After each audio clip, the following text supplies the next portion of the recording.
Bienvenue sur Matrimoine Féministe, le podcast qui traite des sujets de société avec un œil féministe. Je suis Estelle Cozy, sa fondatrice, et je suis ravie de vous accueillir dans cet espace. Vous n'avez d'ailleurs pas besoin de prendre de notes, puisque la retranscription complète de l'épisode se trouve sur mon site internet www.matrimoine-féministe.com. En attendant, je vous laisse rejoindre ma conversation avec mon invité du jour.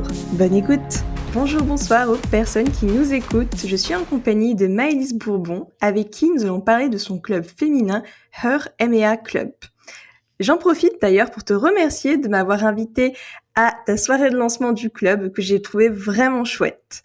Du coup, Maëlys, je te laisse te présenter de la manière dont tu le souhaites. Déjà, merci beaucoup de m'accueillir sur ton podcast et puis merci d'avoir participé au lancement, à la soirée de lancement donc, du club. RMNA Club, donc un club qui vise à la promotion et à l'entraide autour de l'entrepreneuriat féminin. Donc moi, je m'appelle donc Maëlys, j'ai 38 ans, je suis avocate en M&A, donc en droit des sociétés et en droit des affaires depuis presque 14 ans, ça ferait 14 ans cette année.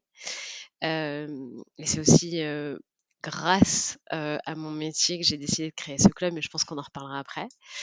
J'ai donc moi-même la double casquette d'avoir je suis entrepreneur en tant qu'avocate aussi. Donc ça aide forcément pour l'accompagnement des femmes entrepreneurs. Merci pour cette présentation. En effet, on aura l'occasion de dérouler tout ça pour comprendre le pourquoi du comment. Mais déjà, ce que j'aime faire en début d'épisode, puisque j'ai un féminisme éducatif, c'est de poser les bases du sujet. Et du coup, là, les bases, c'est l'entrepreneuriat. Donc, quelle est la situation de l'entrepreneuriat et l'entrepreneuriat féminin en France ? Alors aujourd'hui, l'entrepreneuriat, on constate, notamment par rapport aux données Infogreffe, ou après aussi comme France Digital, donc toutes ces données autour de l'entrepreneuriat, que l'entrepreneuriat féminin notamment continue à s'accroître. Mais on se rend compte qu'il y a par exemple sur 2022, les chiffres de 2022 font état de 33%, si mes souvenirs sont bons, 33% d'entrepreneuses ou d'entrepreneurs qui ont constitué leur société. Après aujourd'hui, sur ces données, on constate que c'est beaucoup dans le retail. Donc que ce soit par exemple, ouvrir son magasin de prêt-à-porter ou ce genre de choses, et c'est pas forcément dans le la tech. Il y en a un petit peu, mais on est quand même très sectorisé, les femmes. Alors ça fait un peu cliché, mais effectivement les stats montrent aujourd'hui qu'il y a beaucoup, beaucoup de femmes dans le retail et pareil, service à la personne. Beaucoup plus que dans la tech.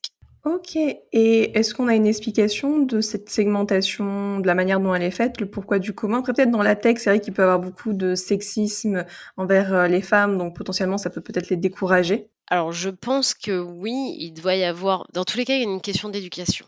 Il y a une question d'éducation déjà financière, où on se rend compte aujourd'hui que les femmes, ont beaucoup plus de difficultés à avoir accès à l'éducation financière et fondamentalement, je pense qu'il y a ce syndrome très féminin de l'imposteur où on se pose beaucoup de questions. Nous les femmes, sur, «Est-ce que je suis légitime à? Est-ce que je peux m'autoriser à? Est-ce que j'ai le droit de faire ça?» Oui, en fait, je pense qu'aujourd'hui, ça rejoint l'idée du féminisme. On est, égaux aux hommes et on ne devrait pas avoir à se poser des questions de savoir si on est légitime, à faire tel ou tel métier. Mais on se rend compte dans tous les cas au niveau des études, hein, en école d'ingé aujourd'hui vous avez, les filles, sont peu nombreuses. Dans la finance, il y en a quand même pas non plus énormément. Contrairement en droit où on a beaucoup, beaucoup de femmes sur les rangs de l'université. Mais je pense que c'est, surtout lié au fait, de cette éducation et du sur le principe, oui, qu'on n'ose pas. qu'on n'ose pas nécessairement, rêver ou qu'on nous donne pas le entre guillemets «l'autorisation» de d'embrasser telle et telle profession. Mmh. Oui, je suis entièrement d'accord avec toi. L'éducation, c'est quelque chose de très puissant qui peut, changer les mentalités et changer le monde. Donc c'est tellement important de montrer, aux filles, aux femmes qu'elles peuvent faire en fait, qu'elles sont capables et que, si ça change rien à être une femme, être un homme, on a exactement le même type de compétences. Enfin, c'est juste une question de croyances limitantes qu'on peut, que les femmes peuvent plus avoir, comme tu disais avec le syndrome de l'imposture. Donc c'est hyper important ce que tu soulignes et j'imagine que c'est des choses que tu abordes avec ton club. Parce que d'ailleurs présente-le nous un peu, parce que j'imagine que vous allez faire des ateliers et sur quoi ça va porter. J'imagine ça portera sûrement sur, comme tu disais, éducation financière, syndrome de l'imposteur. Donc voilà. Alors le club, donc c'est, peut-être je vais vous présenter le club du coup. Donc Heure et Méné Club, est, né il y a, quelques semaines, après un constat, qui, au bout de 14 ans d'expérience en tant qu'avocate en M&A, s'est un peu imposé à moi, un peu déçue de se rendre compte qu'au bout de 14 ans finalement, heu, il y a toujours aussi peu de femmes autour d'une table, dans le cadre d'une acquisition d'une société ou d'une vente. À savoir, parmi les avocats, il y a peu de femmes, en tout cas au poste, on va dire, de responsabilité et en face, vous avez les banquiers, qui sont généralement des hommes, des fonds d'investissement qui sont aussi des hommes et des dirigeants d'entreprise pour la plupart des hommes. Donc le constat au bout de 14 ans est toujours le même. Alors moins maintenant, mais quand j'ai commencé, c'était moi la secrétaire, hein, malgré le fait que les emails partaient de ma boîte avec mon titre d'avocat. Mais bon, blonde, jeune, forcément, j'étais, la secrétaire. C'est plus vrai maintenant, mais voilà, il faut arriver à s'imposer. On a eu, nous, un dossier en début d'année, dans le secteur de la Femtech où effectivement, c'était très compliqué pour ces 2 fondatrices d'arriver à lever des fonds. Parce qu'en face d'elles, des hommes qui ne sont pas nécessairement concernés, par ces sujets, de Femtech et donc on a fini par négocier le rachat d'une partie de la société, par un gros industriel français dans la lingerie, donc ce qui faisait du sens pour elles. Mais voilà, le constat a été, est toujours le même. C'est compliqué en tant que femme d'arriver à lever des fonds, c'est compliqué en tant que femme d'exister en tant qu'entrepreneur et donc je me suis dit: «Mais pourquoi pas, arriver à créer un club, qui, met à disposition de toutes ces femmes entrepreneurs, des expertes qui, vont pouvoir les aider à un moment donné dans, leur entreprise quoi, dans leur aventure entrepreneuriale». À savoir, par exemple, des avocates, que ce soit au moment de la création de l'entreprise, des avocates en droit des sociétés, tout au long de la vie de la société. Ça peut être des avocates en financement, en fiscalité, parce qu'on a toujours besoin d'avoir, quelqu'un en fiscalité, en social, en droit social pour tout ce qui est employé quand la société une certaine maturité, mais aussi des coachs en RH, de savoir, vers qui vous vous entourez, c'est toujours bien ou quand vous avez des moments de doute. Des coachs en pitch parce que, pitcher pour son produit, c'est différent d'aller pitcher pour lever des fonds. On a des experts comptables aussi parce qu'il faut savoir faire son BP ou améliorer son BP, quand vous allez lever des fonds aussi. Et on a, des business angels, des VC et des fonds féminins. Donc toutes ces expertes, ont pour la plupart la double casquette, à savoir, entrepreneurs, en plus, de leur métier. Et donc l'objectif, c'est via, Her M&A Club, heu, être un point d'entrée pour ces femmes entrepreneurs en disant: «Voilà, j'ai telle problématique, mais je ne sais pas nécessairement vers qui me tourner» ou «J'ai tel problème. Est-ce qu'il y a quelqu'un, dans ton réseau, parmi les expertes qui pourrait m'aider?» Donc c'est vraiment le but, c'est d'aider et de promouvoir cet entrepreneuriat. Parce qu'on n'a pas tout le monde n'est pas avec un réseau. Et parfois, on est tellement la tête dedans, quand on a son projet qu'on n'arrive pas non plus à analyser, vers qui se tourner. L'avantage, moi, en faisant du M&A, donc des fusions-acquisitions, c'est que nous, on a l'habitude, de piloter un dossier. Donc, c'est-à-dire qu'on nous appelle, on dit voilà, je veux vendre ma société ou je veux acheter une société. Est-ce que tu peux m'accompagner? Donc, on va accompagner, on va donner un peu de travail en droit social et en droit fiscal, en financement. Et donc, on a l'habitude de voir en fait à 360 sur un projet. Et donc, c'est un plus, je trouve, par rapport au club de dire, bah, voilà, on m'appelle, j'ai telle problématique, est-ce que tu as une experte? Et après, le but, c'est de mettre en relation la femme qu'on accompagne et cette experte. Donc ça, c'est le but. Et après, on anime effectivement le club.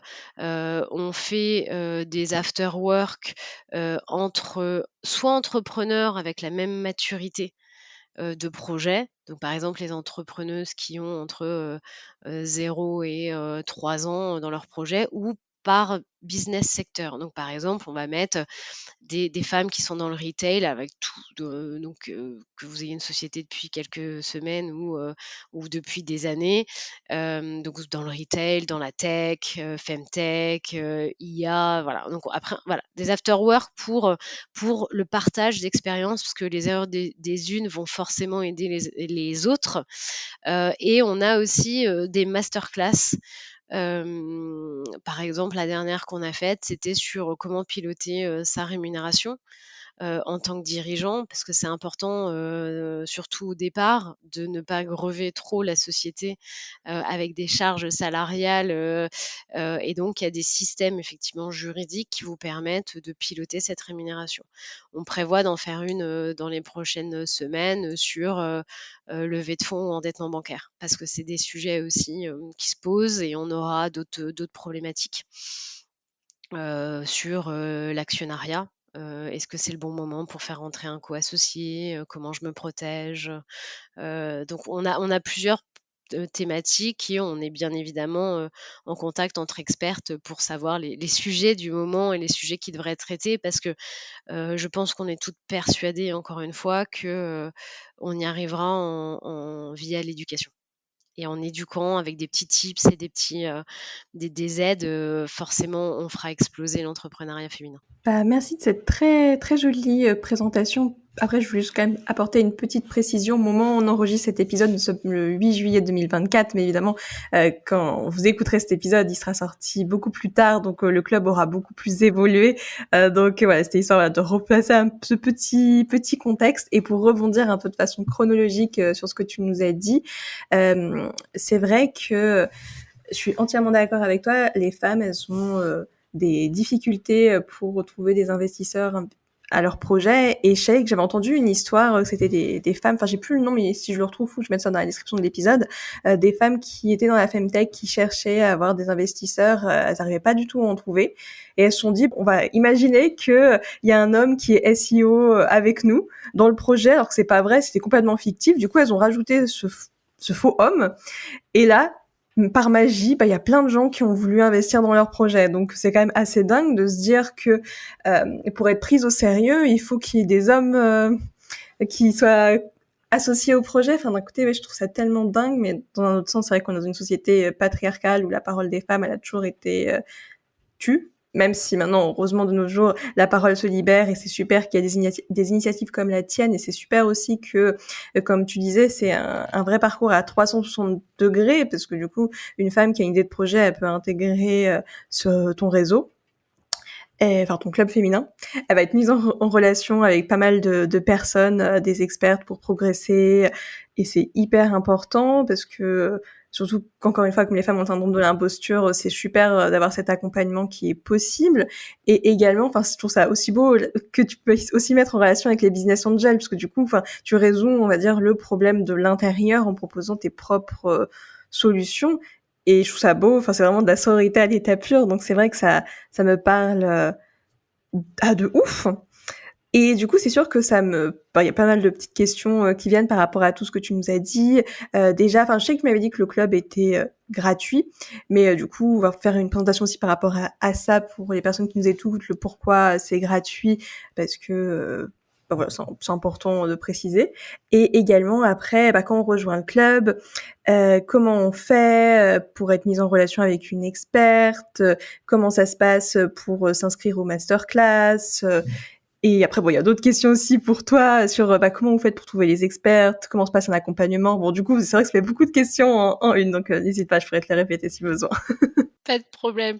Alors je rebondis sur ce que tu disais, sur le fait d'avoir des business angels. L'objectif, c'était vraiment, d'intégrer tous les professionnels dont, l'entrepreneur va avoir besoin, tout au long de son projet.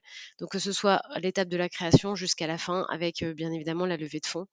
Dans l'objectif encore une fois, que cette femme soit dans un univers bienveillant, et que quand elle va aller pitcher pour lever des fonds, qu'elle ait juste à pitcher sur son produit et pas sur sa légitimité à être là.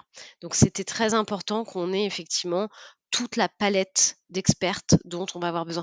Et c'est pareil, on a des coachs en stratégie, parce qu'à un moment donné, quand votre société elle a une certaine maturité, on se pose la question, bah, je fais quoi? C'est quoi la prochaine étape? Est-ce que je continue à grandir, donc je vais lever des fonds ou je fais de l'endettement, ou est-ce que je vais pas racheter par exemple un concurrent ou mon sous-traitant avec qui j'ai travaillé depuis des années, ça se passe très bien. Donc c'est vraiment tout ce microcosme de l'entrepreneuriat qui est réuni au sein du club. Sur ta question sur la gratuité, donc aujourd'hui, effectivement, ça fait quelques semaines qu'on existe. Quand ce sera diffusé, ça fera plusieurs mois, mais on sera toujours gratuit. Non, on va se constituer sous forme d'association. Ça a été une question posée par certaines experts de la monétisation du club. Donc quand on adhère au club en tant qu'experte ou en tant que femme qu'on accompagne, donc en tant qu'entrepreneuse, on prend de la gratuité parce que je pense que, moi j'ai rien à y «gagner» entre guillemets en tant qu'apporteur d'affaires. C'est pas là ma priorité. Ma priorité, c'est qu'on continue, à prendre la place qui nous est due dans la société, en tant qu'entrepreneur et donc je n'ai pas envie, voilà, de monétiser. Quand on sera sous forme d'association, bah, on fera payer un droit d'entrée pour les frais de fonctionnement de l'association, mais on parle de, maximum, 10 € symboliques. Et après la relation commerciale, en fait, se crée entre, la femme qu'on accompagne, donc l'entrepreneuse et l'experte. Donc c'est-à-dire qu'on met en contact l'entrepreneur et l'experte. Et après, la relation, elle se fait entre elles. Donc, c'est-à-dire qu'effectivement, elles vont négocier, ou pas, hein, parce qu'après les affinités peuvent aussi ne pas se faire, négocier le tarif des prestations d'experte. Donc ça après, entre guillemets, c'est, le club, ne gère plus cette relation-là. Alors oui, il y a des tarifs préférentiels quand on vient du club, mais ça, c'est entre nous expertes, non, l'objectif, c'est effectivement que ce soit accessible, pour tout le monde. Après, bien évidemment, nos expertes ont aussi besoin de se nourrir et de vivre, parce que c'est leur métier. La relation financière se fait à ce moment-là. Comment se passe la mise en relation? Donc, là, encore une fois, le club, vient juste de se créer, mais on a un site internet. On va créer un espace membre, qui, sera un vrai espace membre où on a juste besoin de s'enregistrer.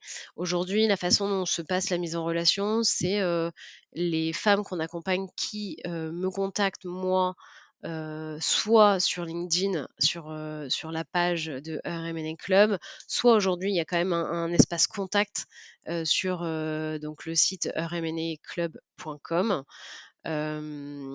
Et là, après, la mise en relation se fait comme ça. Ça peut être aussi, par exemple, quelqu'un, quoi, une femme qui est aussi, entre guillemets, «conseillée» par une de nos expertes de me contacter pour avoir accès à d'autres expertes au sein du club. L'objectif à terme, c'est que nous, entre expertes et entre femmes, on est aussi alors je n'ai pas encore les modalités, soit un groupe WhatsApp, soit sur Slack, soit un espace même sur le site internet, d'échange entre nous. Pour faciliter effectivement l'échange d'informations ou les tips, donc ça voilà, c'est, dans les projets, il faut juste voir comment on le concrétise. Oui, oui, je comprends. Bah, en tout cas, c'est un très beau projet et c'est vrai que voilà, c'est les débuts, mais encore une fois, quand le podcast sera lancé, il sera encore plus concret. Et Du coup, je me demandais quand même si c'est là, on est encore au tout début, enfin, qui sont les expertes qui composent actuellement, le RMLA Club, même si voilà, il y en aura plein d'autres, par la suite? Et aussi, bah, comment vous faites pour trouver, vos expertes? C'est des personnes, que vous connaissez personnellement, vous contactez sur LinkedIn, donc voilà. Hem, L'objectif, du club, l'objectif clairement affiché, c'est, ça fait peut-être un peu présomptueux, mais moi j'ai envie de voilà, de mettre à profit de ces femmes, entre guillemets, «l'excellence». Donc c'est, soit des expertes que moi je connais, personnellement, soit avec qui j'ai pu travailler dans le passé, soit, c'est effectivement une autre experte qui me dit: «Bah, voilà, j'ai travaillé avec untel, elle est fabuleuse, vas-y fonce». Donc voilà, donc c'est vraiment à cette étape, et je pense que ça sera toujours pareil, hem, dans le futur. L'objectif, c'est, que ce soit déjà des personnes qui ont été recommandées par une ou plusieurs autres personnes, si c'est pas quelqu'un qui a été testé entre guillemets «personnellement». Je veux pas, faire grossir, le club d'expertes, pour mettre, entre guillemets «à disposition» des personnes qui ne sont pas nécessairement, qualifiées voilà, je veux voilà, entre guillemets «je veux le meilleur». Aujourd'hui, dans le club, on doit être une trentaine d'expertes. Je cherche encore des expertes que je n'ai pas qui viennent à manquer. Typiquement, je cherche ma coach en stratégie, parce que c'est vraiment, clé à un moment donné dans la maturité des sociétés. Donc je recherche encore mon experte en en stratégie, par exemple. Donc on est une trentaine d'expertes et on accompagne, aujourd'hui, concrètement, c'est compliqué à dire parce qu'il y a la première intention, on est contacté, on voit et après, c'est vrai qu'aujourd'hui j'ai aucun outil de mesure qui me permet de dire, il y a X relations commerciales qui ont été conclues derrière. Parce que entre guillemets, je vais pas vérifier si ça s'est fait et puis je trouve qu'aujourd'hui, les processus de décision sont beaucoup plus longs du fait de la crise quand même économique qu'on subit. Et donc on a une première intention et après, on met un peu plus de temps à passer à l'étape, d'après qui est de dire: «Je suis prête à dépenser, X euros, milliers d'euros, pour être accompagnée». Ça dépend aussi beaucoup de la maturité du projet. On accompagne, des femmes, qui ont entre, on a non, 1 an au moins, 1 à 2 ans, hem, d'expérience avec leur société, jusqu'à, 10 ans, 15 ans, on accompagne vraiment tout type de femmes entrepreneurs. Et sur tout type de business aussi, ça c'est important à dire, on n'est pas du tout, spécialisé. Aujourd'hui, il y a plein d'initiatives, il y a des incubateurs, qui sont spécialisés dans tel et tel domaine. Nous, pour le coup, on accompagne effectivement, tout type d'entreprises ou d'entrepreneuses, dans tout type de secteur d'activité. Que ce soit dans la tech, dans le retail, dans le healthcare, parce qu'on a quand même aussi, beaucoup aujourd'hui de femmes et ça c'est fabuleux, dans la santé. Mmh. Bah, merci pour toutes ces précisions. Bah, c'est vrai que c'est hyper important de ce que je comprends. Oui, pour, recruter les experts, bah, c'est, vos expériences et le bouche à oreille, qui fait, la magie, parce que comme tu dis, votre objectif, c'est pas d'avoir, un une armée, d'expertes, mais d'avoir plutôt les expertes les plus excellentes, les plus qualifiées pour pouvoir répondre au mieux aux besoins des personnes que vous accompagnez. Parce que du coup, de ce que j'entends, c'est que, voilà, c'est super que n'importe quelle femme qui a un projet, peu importe sa maturité, puisse venir et puisse être accompagné. Et ça, je trouve ça vraiment top. Et du coup, ça m'amène à penser aussi à des questions. Bah, qu'est-ce que tu donnerais aussi comme conseil aux personnes, bah, du coup, qui viennent tout juste se lancer dans l'entrepreneuriat, aux personnes, bah, du coup, qui ont un peu plus de maturité dans leur projet, et voilà. Alors pour celles qui se lancent, un conseil,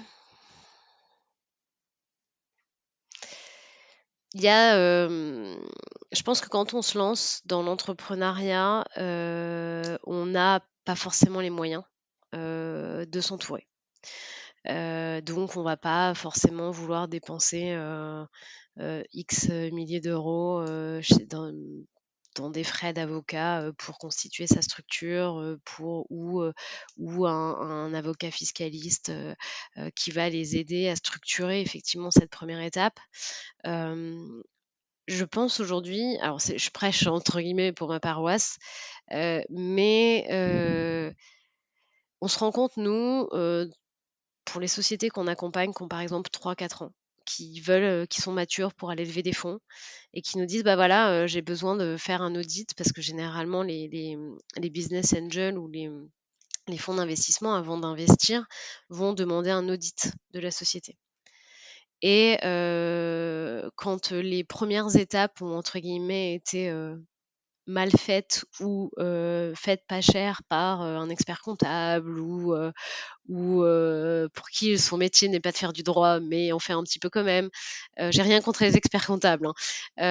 Ou par exemple sur des sites internet, il y en a un certain nombre qui vous proposent des statuts de société, pour 100 €.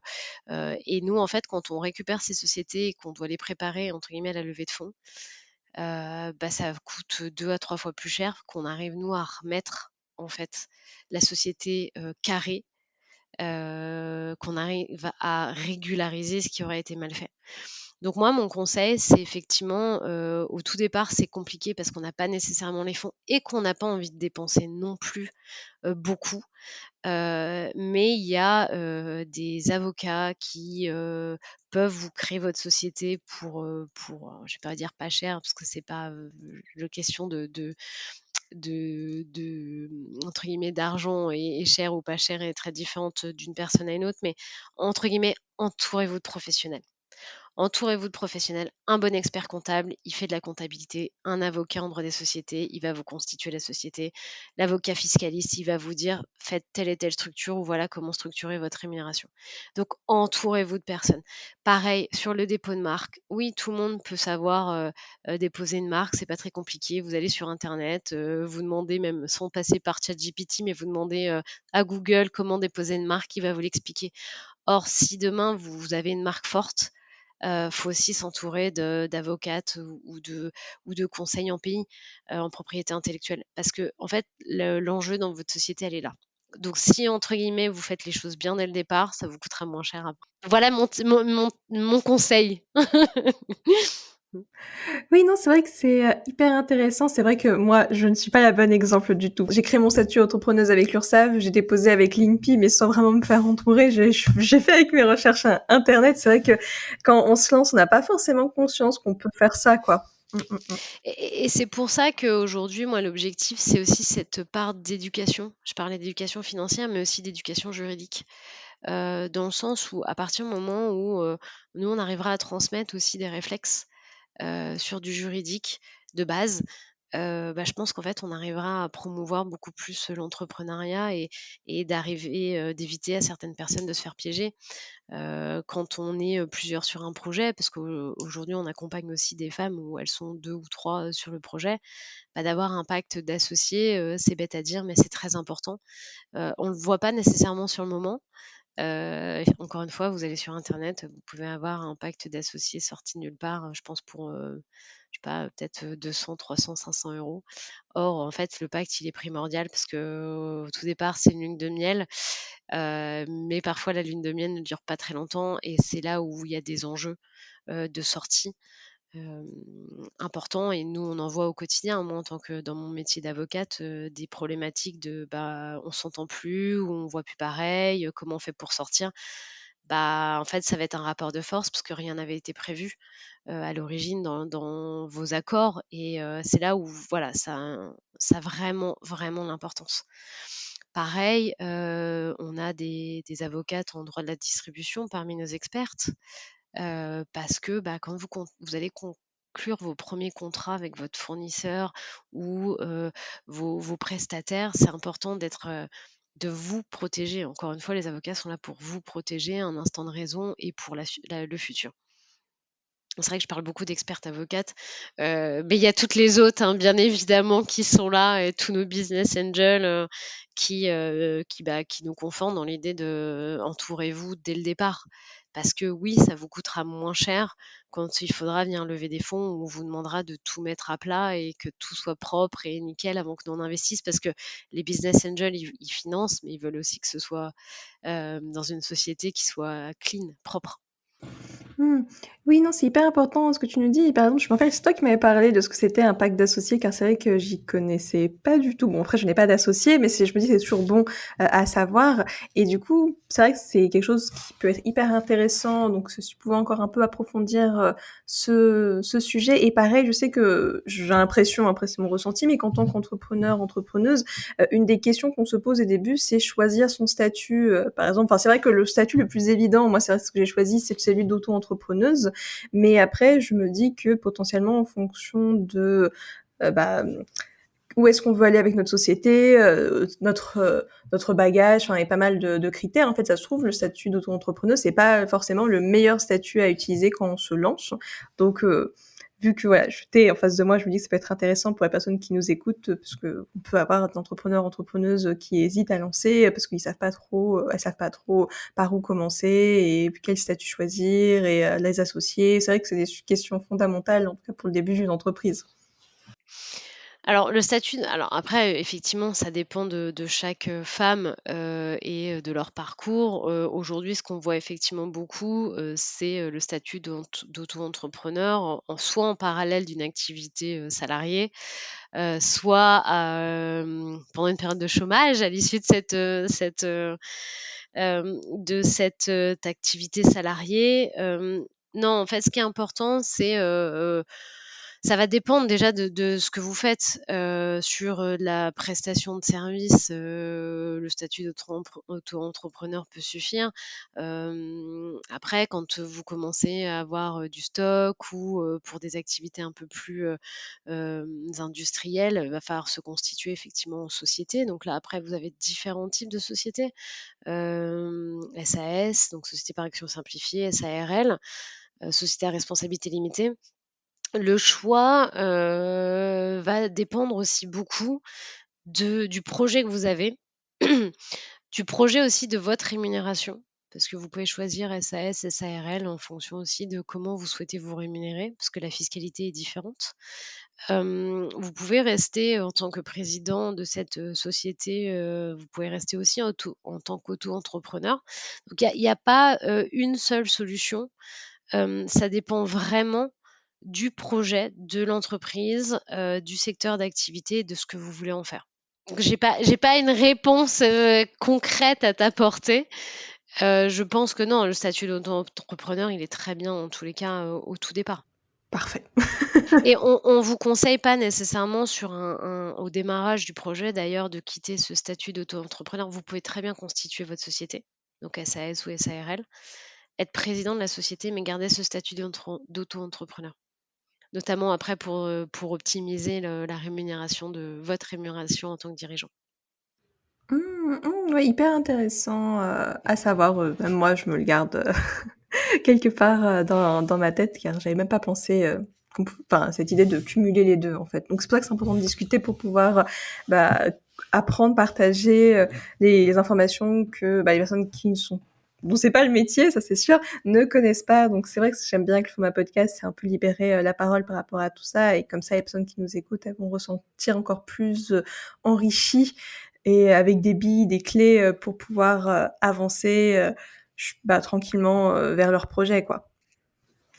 Et du coup, ça me fait aussi penser par rapport à notre conversation, euh, une nouvelle question sur quels seraient du coup les défis donc ou les obstacles et opportunités que les femmes entrepreneuses peuvent rencontrer quand elles se lancent ou quand elles ont un projet mature. Bon, bien sûr, il y a plein de défis et d'opportunités, mais ceux qui te viennent à l'esprit à l'instant T, ce serait quoi? Les défis, déjà, je pense que le premier défi, ça va être, qu'elles arrivent à lancer ce projet sur les sociétés ou les débuts des projets. Le défi, ça va être effectivement de peut-être trouver le bon créneau, le bon axe de développement, pour, leurs produits. Dans tous les cas, je pense qu'encore une fois, faut pas avoir peur de l'échec. Ça arrive et on s'en sortira beaucoup plus forte. Donc on peut se planter sur, un projet, 1 et faire entre guillemets un spin-off, sur un projet 2 et ça sera celui-là le bon. Donc il y a pas de, le défi ça c'est le défi c'est oui, on peut arriver à se tromper et on va se relever, on va s'en sortir et on trouvera une solution. Donc n'ayez pas peur de l'échec, parce que l'échec fait partie, je pense, de l'aventure. Hem et après d'arriver à se faire une place aujourd'hui, la communication est très importante, je pense. Comment on arrive à communiquer sur le lancement d'un projet, d'un produit, d'une expertise particulière? Encore une fois, je le redis, entourez-vous. Nous, on a des expertes aussi en communication, parce que la communication, on trouve tout ça très facile, mais en réalité, il y a quand même plein de petits tips à avoir, qui, forcément vous aident et vous fera gagner un temps, fabuleux. Donc n'hésitez pas à vous entourer sur, de la communication au stade, 1 du projet, même au stade plus tard d'ailleurs, hein, quand vous développez un autre produit, encore une fois, entourez-vous des bonnes personnes. Oui, je pense que c'est ça, c'est, les défis, arriver à promouvoir, le produit, la marque, la prestation, comme il se doit. Mmh. Très intéressant et ça me fait penser, vu que tu parlais d'échecs, je me suis dit que ça pourrait être intéressant, toi, d'avoir ta propre expérience personnelle par rapport à l'échec et comment ça, un échec que tu as pu avoir, après, ça t'a servi comme force. Alors, je pense que moi, alors avec mon métier qui est assez particulier, dans le sens où on accompagne, des entrepreneurs, en fait, c'est plus, de vivre un échec, que de vivre aux côtés de ces entrepreneurs parce que finalement, nous, on les accompagne, pendant, soit plusieurs années, soit pendant une période et mine de rien, on est à côté d'eux. On est vraiment un relais et quand, par exemple, une levée de fonds ne se passe pas, comme prévu ou il y a des sujets, finalement, quelque part, on vit aussi par procuration, leurs échecs. En se disant: «Mais, est-ce que moi, dans mon accompagnement, quelque part, j'aurais pas pu mieux faire? Est-ce que, on n'avait pas, décelé à un instant X, le fait que le fonds voulait plus donner?» Voilà, on se remet vraiment, nous, en cause en permanence et je pense que dans tous les cas, en tant qu'avocat, on est contraint. Un bon avocat est quelqu'un qui se met en doute constamment parce que de toute façon les lois changent tout le temps. Donc c'est pas parce qu'on sait faire quelque chose qu'on saura le faire demain. Donc c'est voilà, cette remise en cause et de rester humble parce que c'est indispensable. Même si on a fait, 150 opérations similaires, elles sont toutes différentes parce qu'on a toujours des personnes différentes à côté. Donc oui, moi, les échecs, qui font aujourd'hui, je pense qui je suis aussi en tant qu'avocate, c'est, entre guillemets, «les échecs de mes clients». Parce que je les ai vécus, je les ai accompagnés. On a aussi parfois un côté, accompagnement psychologique, hein, qui est aussi très important. On a un rapport à l'humain aussi qui est fabuleux parce qu'on va avoir en face de nous, quelqu'un qui s'est construit tout seul ou un grand PDG, qui, parce qu'il était brillant, est arrivé là et c'est une source de richesse et de partage, qui est fabuleux. Waouh, tu le vends très bien. J'aimerais bien être avocate pour connaître ces sensations, enfin, quand ça se passe bien, Ah surtout. non, mais c'est génial. C'est pour ça, c'est génial. Après, c'est un métier qui demande beaucoup, mais c'est fabuleux. Et du coup, toi, pourquoi tu t'es dirigée vers ce métier, d'avocate maintenant? Ça m'intéresse de le savoir. C'est une excellente question. J'avoue, je sais pas vraiment. Moi, mes parents n'ont pas fait d'études, les 2. Ou sur le tard. Mais moi, je suis la deuxième de la fratrie. Mon frère, n'avait pas fait d'études non plus. Avec mes parents, on est partis vivre aux États-Unis pendant 3 ans, de mes 10 ans à mes 13 ans et quand je suis revenue en France, donc je suis rentrée en quatrième. J'ai dit à ma mère: «Maman, je veux être avocate en droit international». Elle m'a dit: «Ah bon, mais pourquoi?» «Bah, pour repartir aux États-Unis». Elle m'a dit: «OK, vas-y». Donc mon stage de 3e, je l'ai fait chez un avocat, spécialiste des droits de l'entreprise, donc j'ai fait 1 semaine de prud'homme. Je me suis dit que c'était pas ça que je voulais faire. Mais je suis restée, voilà, dans cette lignée de: «Je vais être avocate, en droit international, je vais être avocate en droit international». Ma mère m'a dit: «Bah, vas-y, fonce, hein». Finalement, j'ai bien un master 1 en droit international, mais après je me suis rendu compte que ça allait être compliqué, que dans tous les cas, je ne repartirai jamais aux États-Unis, étant donné que je fais du droit français. Bon, j'ai quand même fait un Erasmus, hein, quand même, hein, pour voir un peu, mais pas aux États-Unis, en Angleterre. Et finalement, bah, c'est, pendant un stage, imposé par mon master 2 où je me suis dit: «Mais en fait, le droit des affaires, je trouve ça fabuleux, c'est génial». Alors que moi, j'avais fait du droit public, donc tout ce qui était administration, finances publiques et autres. Et en droit des affaires, j'ai dit: «Mais en fait, c'est ça que je veux faire». Voilà, donc c'est comme ça que je suis arrivée à l'avocature. Donc je sais pas pourquoi, mais voilà, c'était avocate en droit international à l'origine.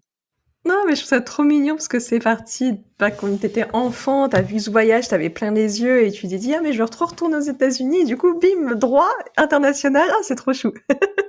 Je trouve ça adorable.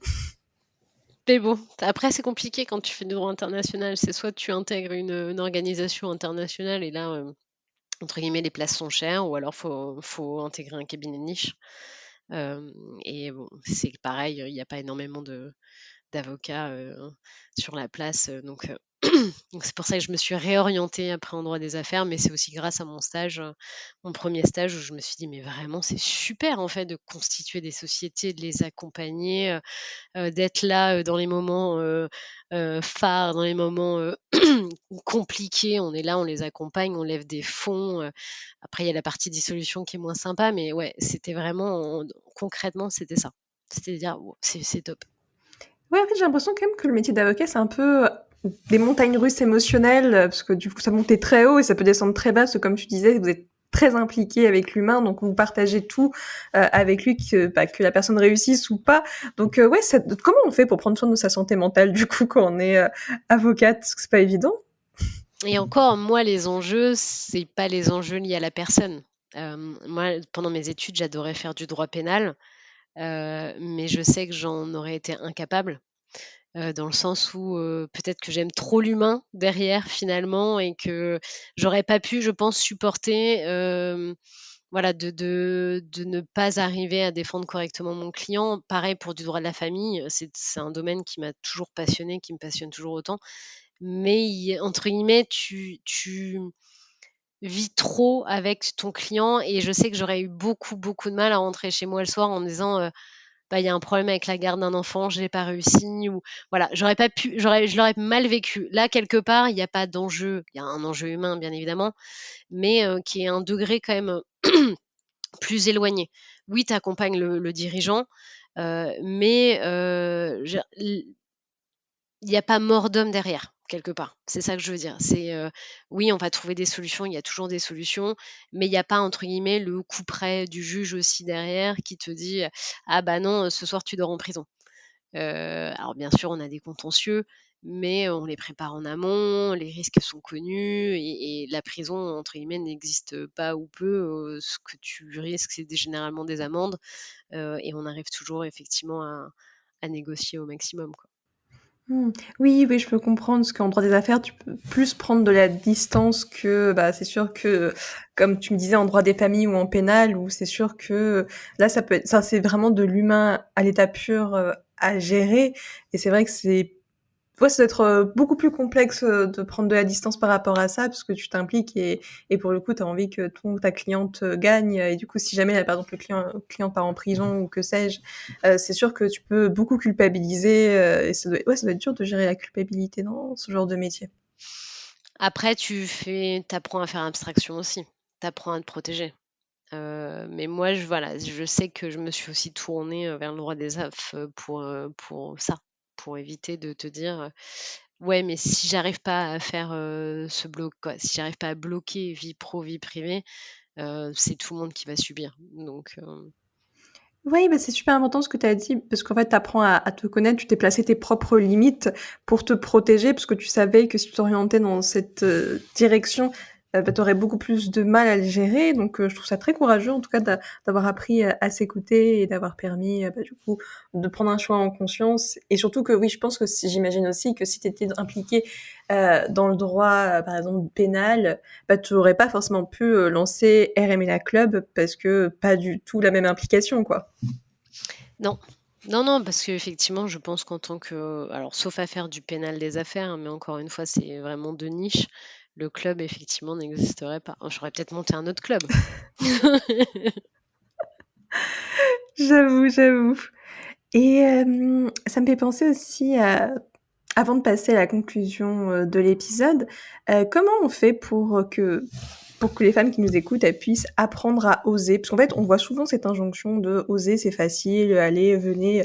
Et en fait, c'est tout un apprentissage qui doit se faire. Après, toi, ce que j'ai compris, c'est vrai que tu as eu de la chance par ton éducation, parce que tes parents ne t'ont jamais mis de barrière.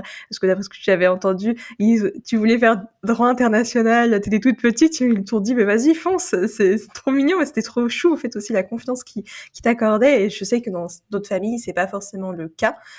Donc ça peut être plus difficile de se construire s'il n'y a pas ces bases, s'il n'y a pas le ciment, on va dire, de l'entourage. Donc toi, ce serait quoi tes conseils par rapport à ça? Je pense que ça reste compliqué. Peu importe la confiance en soi, peu importe hem, notre âge, notre maturité, de se dire: «Bah, vas-y, c'est bon, j'y vais, je fonce». Parce que je pense qu'intimement, on a peur d'être jugés, nous, femmes, beaucoup plus que les hommes. Donc oui, je pars du principe aujourd'hui qu'on n'a qu'une seule vie et que, bah, entre guillemets, «on n'a pas de temps à perdre». On sera jugé, peu importe ce qu'on fait. Parce que, il y a toujours les haters, qui, seront pas contents, pour X ou Y raison. Il y aura toujours de la jalousie et je pense qu'en plus aujourd'hui avec les réseaux sociaux, c'est exacerbé parce qu'il y a plus de limites, il y a plus de filtres. Hem, donc moi mon conseil c'est, oui c'est compliqué de se dire: «Bon c'est pas grave, vas-y j'y vais», mais il faut vraiment se lancer parce qu'on n'a pas de temps à perdre. On n'a qu'une vie et il faut pas j moi ma philosophie c'est, je veux pas vivre avec des regrets. Je veux pas regretter de m'être dit: «Ah bah, à ce moment-là, j'aurais dû faire ça». Non, je peux avoir des remords, mais je veux pas avoir de regrets. Donc j'y vais, je fonce et on verra. L'échec, encore une fois, c'est pas la fin du monde, ça arrive à tout le monde. On s'en sortira plus fort. Donc heu, donc oui, faut y aller. On n'a qu'une vie. Je partage entièrement ta philosophie. Moi aussi, je préfère clairement vivre avec des remords que des regrets. Et en plus, c'est vrai que, comment dire, j'ai une conception aussi après différente, je sais pas si différente de la vie, mais dans le sens où je suis tellement consciente que tout peut basculer du jour au lendemain. Rien n'est acquis du jour au lendemain. Enfin, c'est triste, mais en fait, on peut se faire écraser, on peut mourir, on peut avoir quelqu'un de notre famille, de notre entourage qui peut ne plus être là. Enfin, rien n'est éternel sur la vie, donc je suis entièrement d'accord avec toi. On n'a qu'une vie, donc en fait, il faut vivre comme si demain c'était notre dernier jour entre guillemets pour ne rien regretter et s'autoriser à vivre parce que on n'a qu'une vie. En plus, notre existence sur Terre, on va dire, elle est très courte. On va dire que si on arrive à 85 ans, ce sera déjà fabuleux, mais on n'en sait pas actuellement. Donc, entièrement d'accord avec tout ce que tu viens de nous dire. Et sinon, du coup, là, on va passer tranquillement vers la conclusion de l'épisode, car j'aime bien garder un peu de temps pour conclure en beauté. Et du coup, ce serait quoi le mot de la fin par rapport à tout ce qu'on s'est dit? Le mot de la fin, ça serait vous avez un projet entrepreneurial, qui, est naissant ou, qui est déjà bien mature, vous savez pas nécessairement vers qui vous tournez. Parce que vous avez des problématiques, que ce soit juridiques, financières, comptables, ou autres, n'hésitez pas à rejoindre, RMN Club et on saura, vous accompagner comme il se doit. Je mettrai les liens dans la description de l'épisode pour que les personnes qui nous écoutent aillent voir votre site internet et vous contacter. Donc, voilà, je promeus cette sororité déjà existante dans le club. Non, non, en plus, franchement, on est toutes super sympas. en plus. Tu en as rencontré quelques-unes pour le coup et non, n'hésitez pas vraiment, nous on sera ravis de vous accompagner maintenant ou même plus tard. Je veux dire, on n'a pas forcément des problématiques quand on ne sait pas de quoi demain sera fait et donc n'hésitez pas, ça peut être aujourd'hui comme ça pourra être demain.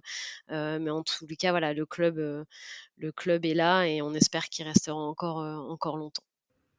Je vous le souhaite et c'est vrai que ouais, j'avais fait le premier, comme je mentionnais en introduction, j'avais participé à l'événement de lancement et j'avais trouvé ça vraiment super chouette de pouvoir rencontrer plein de femmes hyper inspirantes qui avec des spécificités qui n'étaient pas les miennes du tout. Donc je trouve ça, il y a un vrai quelque chose de très complémentaire et d'apprendre de l'autre. Et ça, c'est hyper enrichissant. Enfin, j'aime toujours apprendre sortir de sa zone de confort, c'est ultra essentiel pour progresser et avoir un cheminement que tu n'aurais pas eu autrement, parce que la différence, c'est une force et c'est important de la valoriser et de faire toute cette complémentarité, je trouve.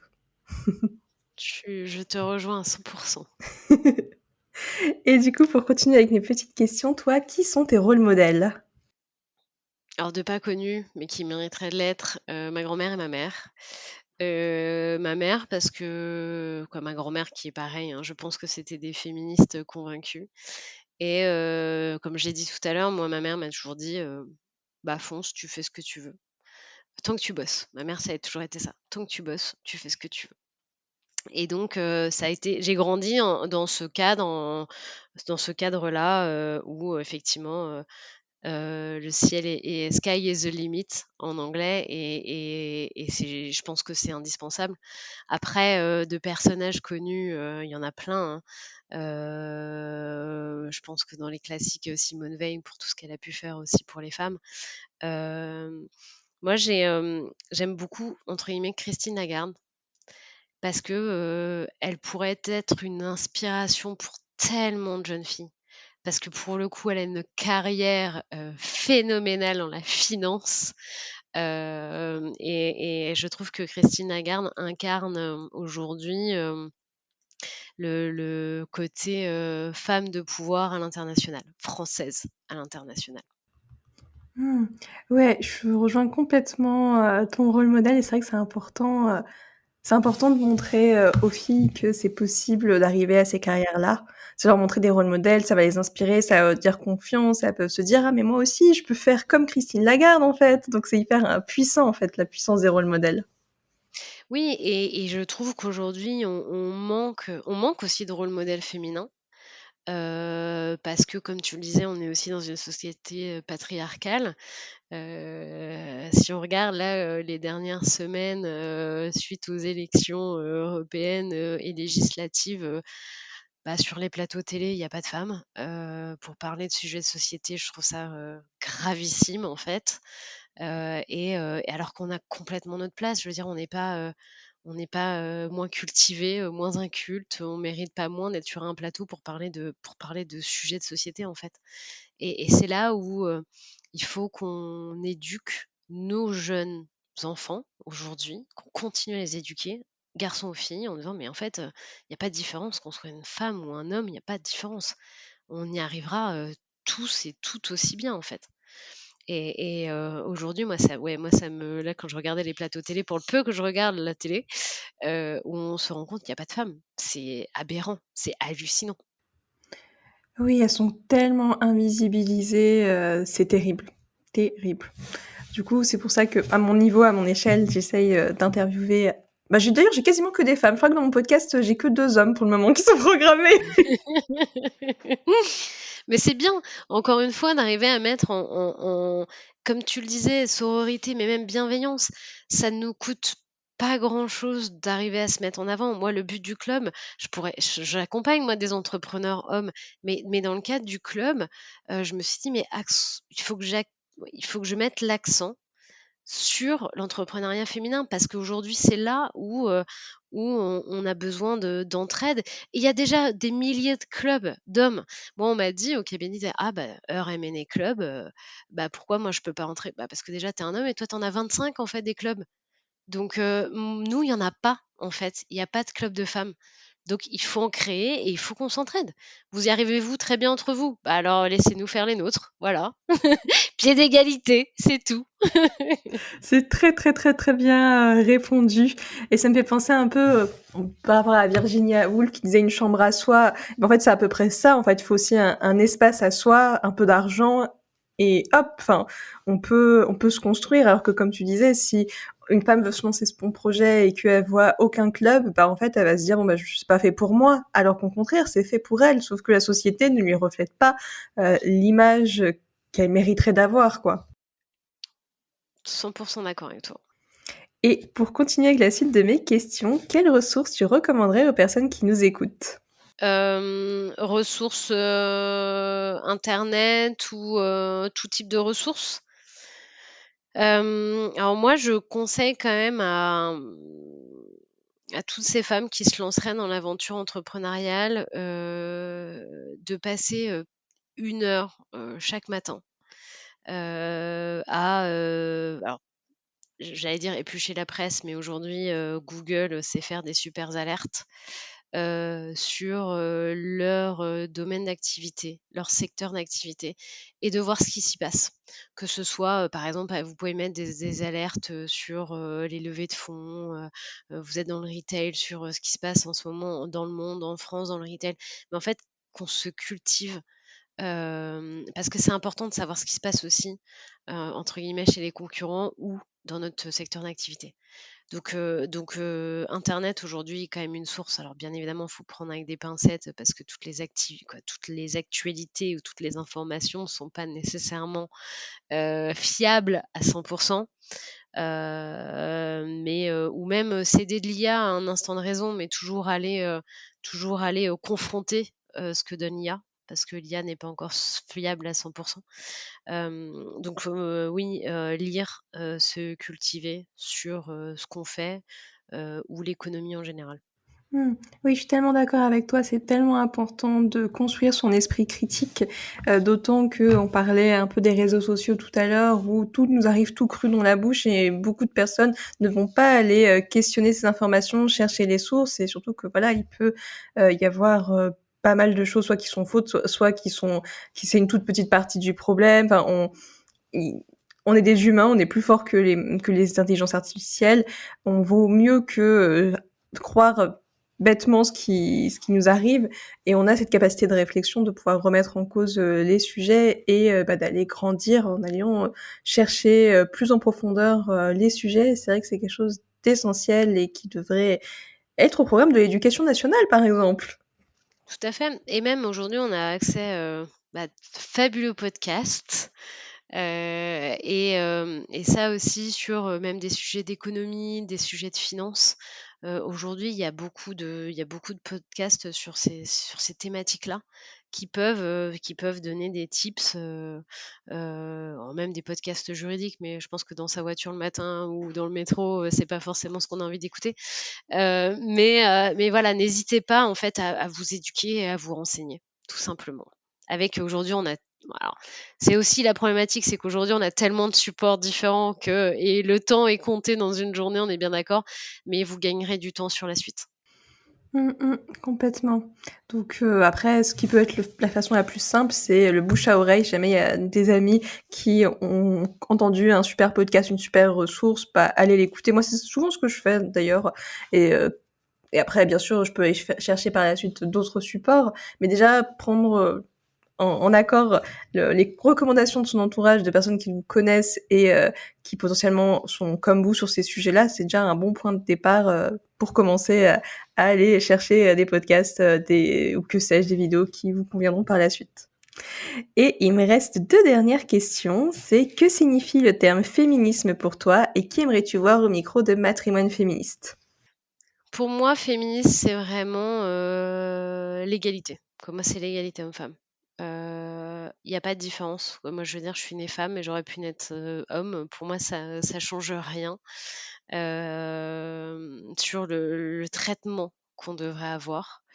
Et vous vous rendez compte aussi qu'aujourd'hui, en plus, dans les sociétés matriarcales, c'est des sociétés qui sont très fortes. Donc, quelque part, on devrait en avoir plus de droits. Non, non, je rigole. Non, non, moi, c'est vraiment l'égalité homme-femme qui prime, l'égalité des chances. Parce qu'il n'y a pas de raison qu'on ait moins de chances ou moins de possibilités, moins d'opportunités. Et parce que, en fait, on est fortes, nous, les femmes. Faut pas l'oublier, on reste celles qui gèrent, une maison, un travail. Alors je dis pas que les hommes le font pas, hein, encore une fois, il y a pas de sexisme, hein, pas du tout, parce que je prône vraiment pour moi l'égalité. Mais ouais, moi c'est ça, l'égalité homme-femme, terme féministe. Oui, complètement. Je rejoins complètement ta définition. Et puis c'est vrai que nous, les femmes, on a quand même un pouvoir surnaturel, celui de donner la vie. Exactement. Et moi j'ai 2 garçons et 2 petits et ils sont éduqués, par une femme féministe, et donc ils apprennent, à ce que les femmes, et les filles, soient, aussi fortes qu'eux. Très très belle valeur à transmettre à ces jeunes garçons, en effet. Si seulement tout le monde faisait comme ça, le monde se porterait bien. Après, il y a toute la question de l'inné et de l'acquis, mais bon, ça c'est un autre sujet, un autre débat. Mais c'est vrai que quand on regarde même les stats dans l'éducation, les différences, au sein des familles entre, filles et garçons, il y a quand même encore du boulot, d'un point de vue, oui, éducation, des enfants au sein des familles, et déjà des différences qui existent, dès la plus jeune enfance entre un garçon et une fille. Complètement d'accord. C'est un combat à mener pour une société plus juste et durable. Tout à fait. Non, mais c'est sûr, c'est sûr. Après, on peut pas vivre sans les hommes non plus, hein, bien évidemment, hein, c'est pas là le propos. Au contraire, ils ont leur place, mais tout autant que nous aussi, on a la nôtre. Ouais, je suis d'accord. Il faut juste que tout le monde soit sur la même scène, en fait, pas qu'il y ait des personnes en bas. Ouais, exactement. Entièrement d'accord avec toi pour l'égalité. Et ma dernière question, c'est qui aimerais-tu voir au micro de Matrimoine féministe? J'en ai plusieurs. Alors, une de mes expertes que tu connais, qui est donc une brillante avocate en propriété intellectuelle, Caroline Blanvilliers-Leroy, qui est juste fabuleuse, qui est hyper compétente dans ce qu'elle fait, mais elle s'investit aussi beaucoup, pour les femmes. Elle fait partie de la Fondation des femmes. Donc voilà, elle est fabuleuse à tous les niveaux. Et une autre personne à qui je pense, qui est, très inspirante, c'était une amie de mon frère aîné quand on était, enfants. Charlotte Girard, qui faisait du hockey, dans une équipe de garçons quand elle était jeune, qui, a été arbitre de hockey, pendant, 2 jeux olympiques. Voilà, donc elle a une carrière sportive, phénoménale, pour ne citer qu'une partie parce qu'elle fait tellement d'autres choses et aujourd'hui, elle accompagne, des sociétés, SBF 120 dans du management. Elle a aussi des fonctions, au sein de, alors pas du Conseil de l'Europe, mais voilà, des instances européennes et internationales. Donc c'est une personne, juste fabuleuse également et très inspirante. Comme quoi, on peut aussi y arriver quand on est une femme et dans des milieux, masculins, dans le sport et ça, c'est top. Merci beaucoup pour ces recommandations. Ce sera avec plaisir d'interviewer Caroline et Charlotte. Je me suis noté les noms comme ça, voilà.